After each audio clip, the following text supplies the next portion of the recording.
In this parsha we have the story, the Meraglim come back from Eretz Yisrael. They give their terrible report, saying that they will not be able to go up to Eretz Yisrael. And because the people in Eretz Yisrael are way too strong for us, as a result of this, the Bnei Yisrael don't want to go to Eretz Yisrael. And Hashem says to Moshe Rabbeinu, Akenu ba'dever, I'm going to strike them down through a plague. V'yirishenu, I'm going to annihilate them.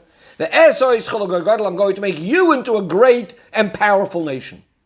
Moshe Rabbeinu responds, V'shamu Mitzrayim, the Egyptians are going to hear that you have taken out the Yidden with your might out of Mitzrayim. And then you come along and you kill all of these people as one. What are the Goyim going to say? It's mebilti yecholas Hashem. It's because Hashem was unable to bring them into Eretz Yisrael, the land that you promised them, vayishchatein b'midbar, and therefore you slaughtered them in the midbar. Says the Rebbe, this seems to be completely not understood. How is it possible that when we're speaking about killing out all of Am Yisrael, Moshe Rabbeinu is not expressing a much bigger and greater argument and demand of how is it possible to go and kill all of Am Yisrael? And his whole argument is, the Goyim are going to say, that Hashem was unable to bring in the Yidden into Eretz Yisrael. Everyone understands that the destruction and the killing of so many people is completely incomparable to what people are going to say. How much more so when we're speaking about Hashem and Am Yisrael, his Bnei B'chayri Yisrael, the Yidden are called Hashem's children. And who are we speaking about here? We're speaking about Moshe Rabbeinu that had Mesiras Nefesh for Am Yisrael. And yet when he hears about this Gzeira, he's not arguing, how could you possibly do this to the Yidden? His whole argument is, V'amru HaGoyim, the Goyim are going to say, you weren't able to bring the Yidden into Eretz Yisrael. Now even though, yes, there is an argument of it that it's going to be a Chilul Hashem, etc., but at least this should have come as a second point, as an additional point to the main argument that how could you possibly do this to the Yidden?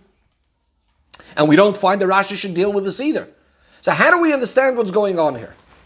Says the Rebbe, we're going to understand this by first having a careful look at the words that Moshe Rabbeinu uses about what the Goyim are going to say.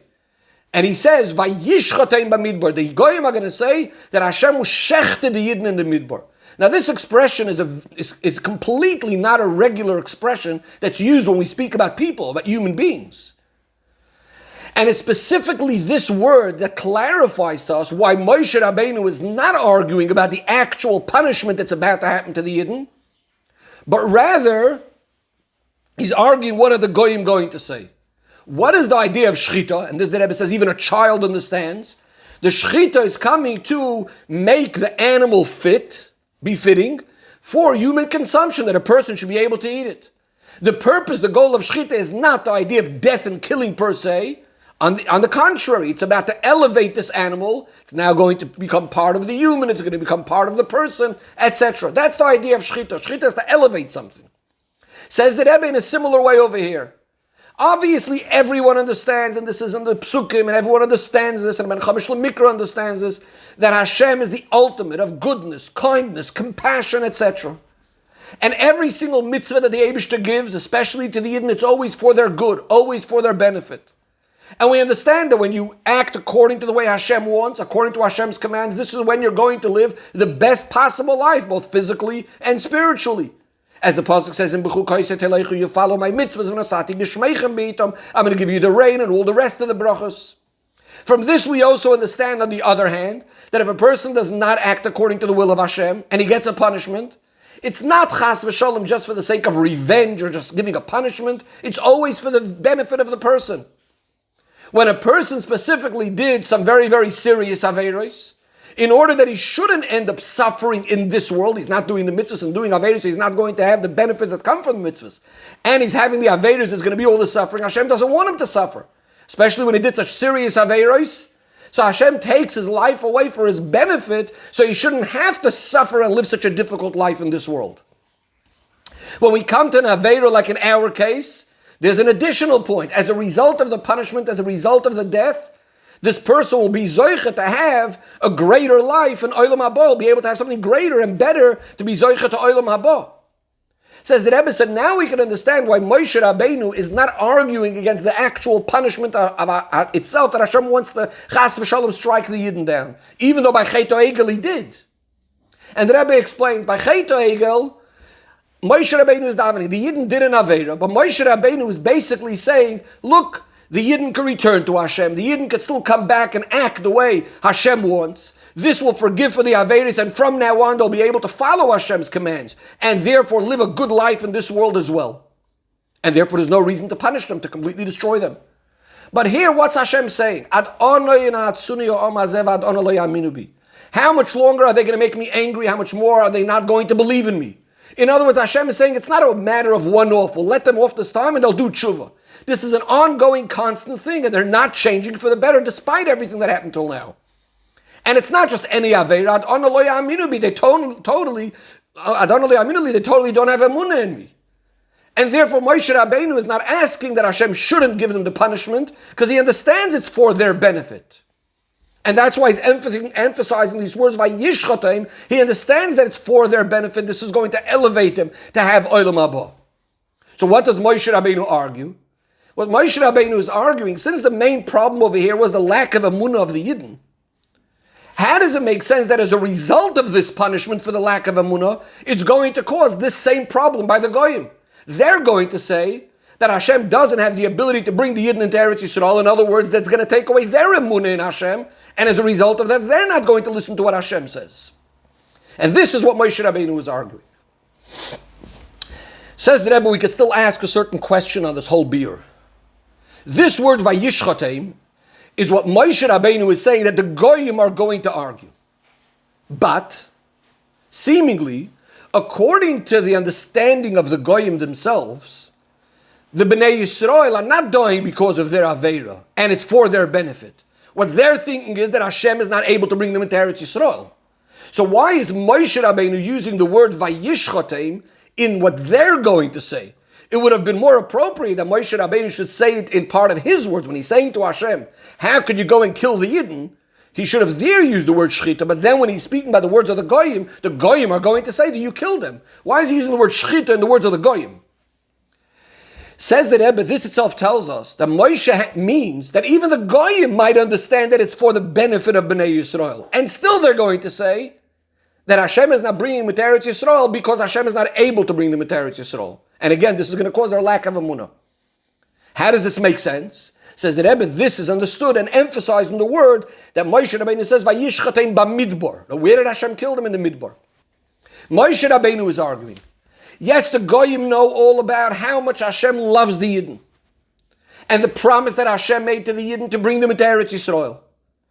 And therefore, what the Goyim are thinking to themselves is, even if it's true that they sinned, and even if it's true that they need to get punished for their own benefit, but what should have Hashem done? Hashem should have first bring them into Eretz Yisrael to fulfill His promise, and then to punish them. Vayishchatem b'midbar.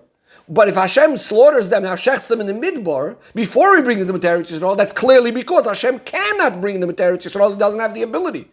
And this again is going to take away their emunah. Says the Rebbe, based on all of this, that we understand that the punishment generally for Yidden is only for the Aliyah, is only to bring them up and to be Zoyche Techai Yolam Haba. Now this Moshe Rabbeinu was arguing in connection to the fact that Hashem wanted to kill them out right away. Practically what Hashem did says He's going to do it over the next 40 years, but we understand that this also, the fact that they're going to die is only to elevate them to have Olam Haba.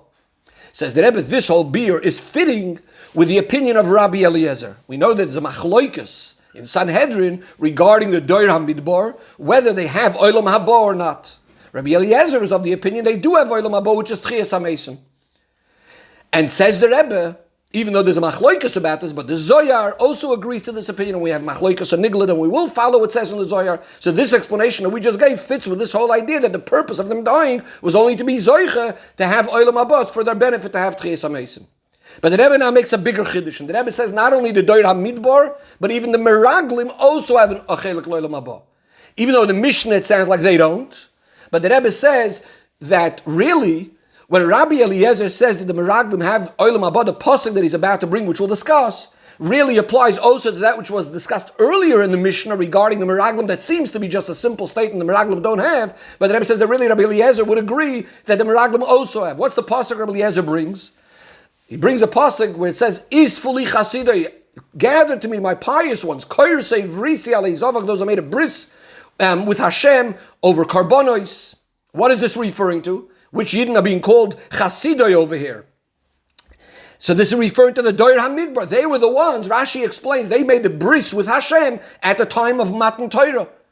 Now, who was the ones that made a bris with Hashem at Matan Torah? With Karbonos.